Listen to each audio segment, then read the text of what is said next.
나는 전능하신 아버지 하나님, 천지의 창조주를 믿습니다. 나는 그의 유일하신 아들, 우리 주 예수 그리스도를 믿습니다. 그는 성령으로 잉태되어 동정녀 마리아에게서 나시고 본디오 빌라도에게 고난을 받아 십자가에 못 박혀 죽으시고 장사된 지 사흘 만에 죽은 자 가운데서 다시 살아나셨으며 하늘에 오르시어 전능하신 아버지 하나님 우편에 앉아 계시다가 거기로부터 살아있는 자와 죽은 자를 심판하러 오십니다. 나는 성령을 믿으며 거룩한 공교회와 성도의 교제와 죄를 용서받는 것과 몸의 부활과 영생을 믿습니다. 아멘.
하나님께서 오늘 우리에게 주시는 말씀은 고린도 후서 2장 14절에서 16절의 말씀입니다.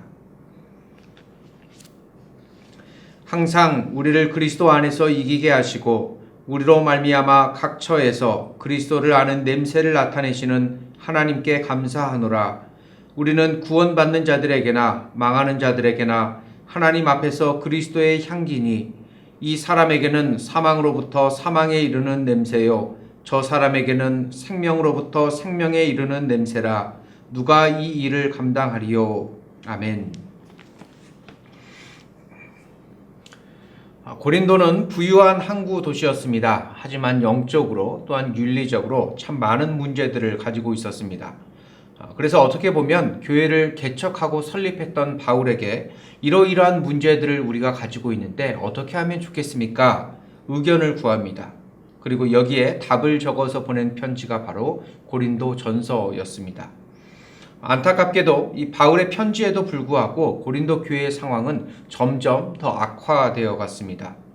그 소식을 듣고 바울은 3차 전도 여행을 중단하고 급하게 고린도를 찾게 됩니다. 자, 이것이 2장 1절에 기록되어 있는 근심 중에 나아갔던 방문입니다. 또 다른 번역 성경은 이렇게 되어 있습니다. 내가 또다시 여러분의 마음을 아프게 하고 싶지 않아서 여러분을 방문하지 않기로 결심했습니다.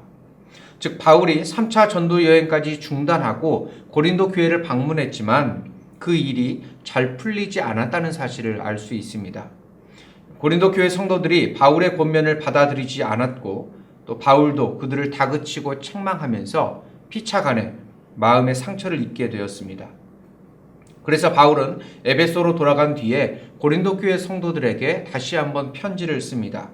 그것이 바로 3절과 4절에 나오는 눈물로 쓴 편지입니다.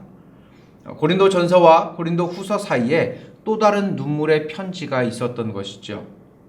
바울의 마음은 다시 한번 직접 교회를 방문하고 싶었지만 그랬다가 지난번처럼 또 서로가 마음의 상처를 받게 되지는 않을까 조심스러워서 눈물로 펜을 들고 편지를 쓰고 있는 것입니다. 자, 여기에서 우리는 고린도 교회를 향한 바울의 사랑과 관심을 엿볼 수가 있습니다. 고린도의 화려한 겉모습과는 반대로 영적으로는 매우 어둡고 타락했던 도시에 바울은 담대하게 예수 그리스도의 복음을 전하고 교회를 세웠습니다. 이후에 고린도 교회의 문제들을 전해 듣고 편지를 써서 교회와 성도들의 본분을 다시 한번 일러 주었습니다. 그래도 문제가 해결되지 않자 직접 그곳을 방문합니다. 하지만 뜻대로 되지 않았습니다. 서로 상처와 골만 깊어졌지요. 심지어 바울의 사도권을 부정하고 공격하는 성도들까지 생겨났습니다. 바울은 다시 한번 눈물의 편지를 써서 권면합니다. 자, 이와 같은 이 바울의 노력과 진심 어린 마음이 전해서였는지 이 눈물의 편지를 받은 뒤에 고린도 교회의 많은 성도들이 회개하고 돌이키게 되었습니다. 교회 안에서 분란을 일으키고 성적인 문제들을 일으키고 소송을 하던 사람들, 그리고 바울을 음해하고 공격하던 사람들이 자신의 잘못을 깨닫고 회개한 것입니다. 그 소식을 듣고 바울은 이제는 기쁜 마음으로 다시 펜을 들었습니다. 그것이 바로 고린도 후서입니다. 잘못을 뉘우치고 회개하는 성도들을 용서하고 나아가서 위로하십시오. 그리고 또 더 나아가서 사랑하십시오라고 권면하고 있습니다. 자, 오늘 본문에 있는 7절과 8절의 말씀입니다. 그런즉 너희는 차라리 그를 용서하고 위로할 것이니 그가 너무 많은 근심에 잠길까 두려워하노라. 그러므로 너희를 권하노니 사랑을 그들에게 나타내라. 자, 혹시 개역 개정 성경 이외에 표준세 번역이나 공동 번역 또는 현대인의 성경이 있으신 분들은 꼭 다른 번역 성경으로도 읽어보시기 바랍니다. 그 뉘앙스가 너무 달라지기 때문입니다. 예를 들면 6절과 7절 개역 개정판입니다. 이러한 사람은 많은 사람에게서 벌받는 것이 마땅하도다. 그런즉 너희는 차라리 그를 용서하고 위로할 것이니. 자, 같은 구절인데 공동번역 성경입니다. 그 사람은 이미 여러분 대다수의 사람에게서 상당한 벌을 받았으니 이제는 여러분도 그를 용서하고 위로해 주시기 바랍니다. 어떻습니까? 이 의미가 비슷한 것 같지만 뉘앙스가 너무 다르지요. 오해하기 참 좋습니다. 벌 받는 것이 마땅하도다 라고 말하는 것과 이미 그에 상응하는 벌을 충분히 받지 않았습니까? 분위기가 다릅니다. 또 그런즉 차라리 그를 용서하고 위로하십시오와 이제는 그를 용서하고 위로해 주시기 바랍니다가 서로 다릅니다. 이 번역의 차이 때문에 편지를 쓰는 바울의 마음을 전혀 다르게 오해할 소지가 있습니다. 바울은 따뜻하고 기꺼이 관용을 베푸는 사람인데 자칫 마지못해서 인심을 쓰고 있는 사람처럼 비춰질 수가 있습니다. 고린도 교회를 세우고 방문하고 편지를 쓰고 또 권면하면서 발을 동동 구르고 있는 그의 모습 속에서 우리는 교회를 향한 바울의 참된 마음과 그의 성품을 발견하게 됩니다. 그리고 더 나아가서 교회를 향한 하나님의 마음과 하나님의 성품이 이와 같지 않을까 생각해 보게 됩니다. 아무도 예배하지 않는 그곳에서, 영적인 황무지, 광야와 같은 그곳에서 하나님은 예배하는 사람들을 꿈꿉니다. 그곳의 전도자들을 통해서 예수의 피 묻은 십자가의 복음을 심고 또 그 복음의 씨앗이 자라서 부활의 소망을 품은 열매를 맺을 날을 꿈꿉니다. 아무도 능히 셀 수 없는 큰 무리가 소리 높여 예배하는 그 모습을 꿈꿉니다. 이 거룩한 사명을 감당할 교회를 향해서 하나님은 바울과 같이 때로는 엄하게 책망과 권면을 하면서 그리고 때로는 따뜻하게 안아주고 격려하면서 교회가 아름답고 건강하게 지어져 가기를 바라십니다. 자, 고린도 교회를 향한 바울의 이러한 마음 속에서 우리는 그리스도의 몸인 교회를 향한 하나님의 마음을 읽어낼 수 있습니다. 그래서 성도는 책망과 권면을 받아들여서 회개하고 거룩하고 정결한 성도의 삶을 회복해야 됩니다.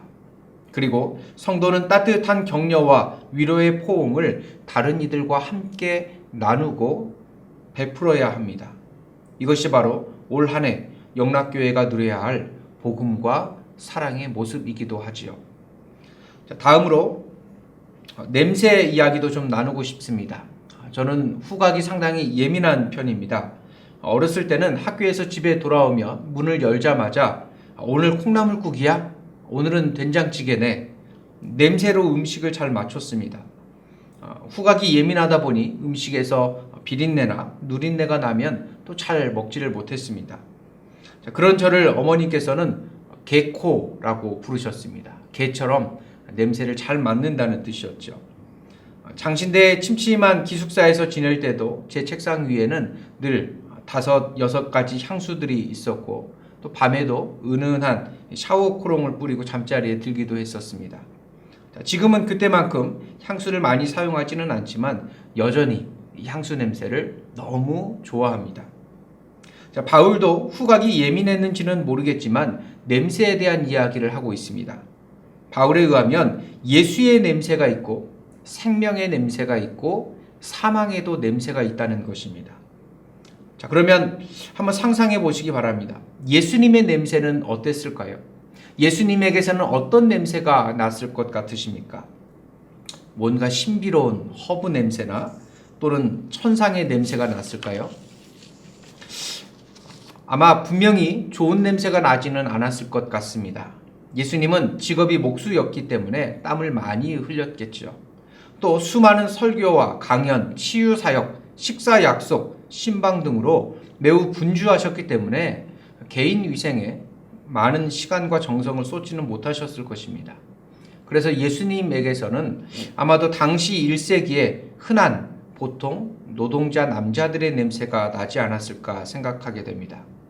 자, 그런데 바울이 그리스도의 냄새, 생명의 냄새, 사망의 냄새를 이야기하는데 놀라운 것은 이 냄새들이 각각 따로 있는 것이 아닙니다. 그리스도의 냄새, 생명의 냄새, 사망의 냄새가 결코 다른 것이 아니라는 것입니다. 그것이 하나의 냄새라는 것이죠. 그리고 그리스도를 믿고 따르는 그리스도인 오늘 우리 성도들에게서도 그 냄새가 난다는 것이죠. 15절의 말씀입니다. 우리는 구원받는 자들에게나 망하는 자들에게나 하나님 앞에서 그리스도의 향기니, 그리스도의 냄새니. 자, 무엇이 그리스도의 냄새입니까? 바로 우리가 냄새라는 것입니다. 편지를 읽고 있는 고린도 교회 성도들과 바울 자신이 그리스도의 냄새라는 것입니다. 자, 여기에서 향기, 냄새로 쓰이고 있는 이 단어는 하나님께 드리는 희생 제사를 가리킬 때 사용하는 말이기도 합니다. 레위기와 민수기에 보면 번제를 가리켜서 여호와께 드리는 향기로운 냄새라고 표현하고 있죠. 자, 우리는 그리스도의 향기다. 우리는 여호와께 드리는 향기로운 번제의 냄새다라는 뜻입니다. 자, 그러면 구약 시대의 성전에서는 어떤 냄새가 났을까요? 한국의 어떤 교회는 예배당 안에만 들어가면 은은한 꽃 냄새가 늘 가득했었습니다. 그래서 그 교회만 가면 왠지 마음이 평온해지고 안정되는 느낌이었습니다. 다음에도 이 예배당에 또 오고 싶다는 생각이 저절로 들었습니다. 자, 구약 시대 성소 또는 성전 안에는 물론 향이 피워져 있기 때문에 좋은 냄새가 났을 것입니다. 하지만 성전 뜰은 어땠을까요? 희생제물, 즉 소, 양, 비둘기를 죽이고 제단에서 불태웠기 때문에 그곳은 동물들의 피비린내와 불에 태워지는 냄새가 뒤섞여 있었을 것입니다. 결코 좋은 냄새는 아니었겠지요. 자, BBQ를 하고 나면 우리가 꼭 샤워를 하는 것도 같은 이유입니다. 고기 굽는 냄새가 겉옷에는 물론이고 속옷과 피부, 머리카락까지 배어들기 때문입니다. 쉽게 사라지지도 않습니다. 배가 고플 때는 그것을 맛있는 냄새다라고 느끼기도 하지만 보통은 좋은 냄새라고 말하지는 않습니다. 자, 그런데 하나님은 그 냄새가 향기롭다 말씀하십니다. 왜 그럴까요? 바로 죄의 전가를 받은 희생 제물이 번제단 위에서 거룩한 불에 태워져서 없어지는 냄새이기 때문입니다. 희생 제물이 태워지면서 그 안에 전가된 더럽고 추악한 죄악들이 불에 태워져서 이 땅에서 사라지고 없어지는 냄새이기 때문이죠. 이 땅에서 죄가 사라지고 하나님의 백성이 깨끗함을 입는 냄새입니다. 그렇기 때문에 하나님은 그 냄새를 가리켜서 향기로운 냄새라고 말씀하십니다. 바로 그러한 냄새가 성도들에게서 나야 한다는 것입니다. 우리는 하나님 앞에서 그리스도의 향기니, 즉 우리가 살아가는 시간과 장소 가운데 죄가 사라지는 냄새가 나야 되고 사람들이 죄사함을 받는 냄새가 나야 되고 예수 그리스도를 영접하고 거룩하고 정결해지는 냄새가 나야 한다는 말씀입니다. 만약 성도에게 그런 냄새가 없다면, 오히려 성도가 이 세대의 냄새에 같이 쩔어 있다면 어쩌면 하나님은 성도의 냄새를 맡고 코를 틀어막고 토하실 수도 있습니다. 바로 성도에게서 향기가 아니라 더럽고 역겨운 죄의 냄새를 맡으시기 때문입니다. 하나님은 오늘 나에게서, 우리에게서 어떤 냄새를 맡고 계실까요? 자, 냄새에 대한 또 한 가지 사실이 있습니다. 16절의 말씀입니다. 이 사람에게는 사망으로부터 사망에 이르는 냄새요, 저 사람에게는 생명으로부터 생명에 이르는 냄새라 누가 이 일을 감당하리요? 자, 사망의 냄새와 생명의 냄새가 있습니다. 그런데 이 둘은 다른 냄새가 아니라 같은 냄새라는 것입니다. 바로 그리스도에게서, 그리고 그리스도인에게서 나는 냄새이죠. 자, 그리스도의 냄새가 멸망을 당하는 사람에게는 죽음의 냄새이고 구원을 얻는 사람에게는 생명의 냄새라는 뜻입니다. 제가 예전만큼 향수를 많이 뿌리지 않는 이유가 있습니다. 바로 같이 살고 있는 아내가 향수 냄새를 좋아하지 않기 때문입니다. 같은 향수 냄새를 맡는데 저는 너무 좋은 냄새라고 느끼지만 아내는 머리가 아프다는 것입니다. 그래서 가정의 평화와 건강을 위해서 제가 좋아하는 것을 조금 내려놓았습니다. 그런데 참 신기하죠. 똑같은 냄새인데 왜 누구에게는 좋은 냄새로 여겨지고 누구에게는 머리가 지끈지끈 아픈 냄새로 여겨질까요? 그런데 바로 그와 같은 원리라는 것이죠. 예수 그리스도의 냄새가 똑같은 냄새인데 예수를 그리스도로 믿지 않는 자들에게는 심판과 사망의 냄새로 다가온다는 것입니다. 하지만 예수 그리스도의 냄새가 똑같은 냄새인데 예수를 그리스도로 믿는 자들에게는 구원과 생명의 냄새가 난다는 것이죠. 여러분은 예수님에게서 어떤 냄새를 기대하고 계십니까? 자, 오늘 고린도후서 2장은 교회와 성도를 향한 하나님 아버지의 마음을 보여주고 있습니다.